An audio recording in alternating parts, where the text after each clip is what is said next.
मूली के बीज किन बड़ी बीमारियों से बचा सकते हैं? सर्दियाँ अपने साथ कई तरह के सौगात लेकर आती हैं। इनमें कई तरह के फल और सब्जियाँ भी शामिल होती हैं। इन्हीं में से एक मूली भी है। आपने मूली के फ़ायदे तो बहुत सुने होंगे। आज इसके बीज के बारे में भी बात हो जाए। मूली के बीज मलका मसूर के बराबर सुर्ख और ब्राउन रंग के होते हैं। इसमें vitamin C, folate, manganese, potassium, fatty acid और कई तरह के मिनरल्स वाफिर मिकदार में पाए जाते हैं।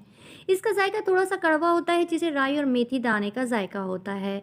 इसलिए इसे ज़्यादातर सलाद में उबालकर इस्तेमाल करते हैं।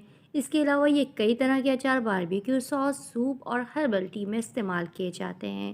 ये किस तरह हमारी सेहत की हिफाजत करते हैं, आइए जानते हैं। इसमें शामिल विटामिन ए, सी और जिंक जल्द पर होने वाली एक्ने और ब्लैक हेड्स को दूर करते हैं। मूली के बीज को पीसकर पानी में मिलाकर लगाएं या एक खाने का चम्मच दूध, एक खाने का चम्मच शहद और एक खाने का चम्मच मूली के बीज ब्लेंडर में अच्छी तरह ब्लेंड करें। अब इसे जल्द पर जहां एक्ने हो वहां लगाएं और 2 घंटे बाद धो लें। ये तरीका गर्दन और सीने पर होने वाली एक्ने के लिए भी बहुत ज़्यादा मुफीद है।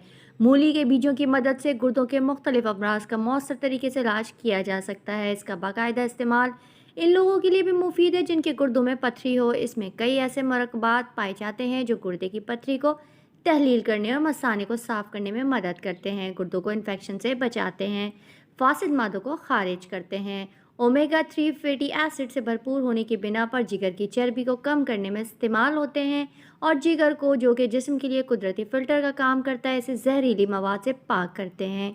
यूँ तो ये अरकान के लिए कोई मखसूस दवा नहीं होती, मगर इसे बतौर दवा इस्तेमाल किया जा सकता है। ये बीमारी जिगर और जिस्म में एक जर्द मादे के इजाफे के बिना पर पैदा होती है और ये मादा सुर्ख खून के खलियात के टूटने की वजह से जन्म लेता है।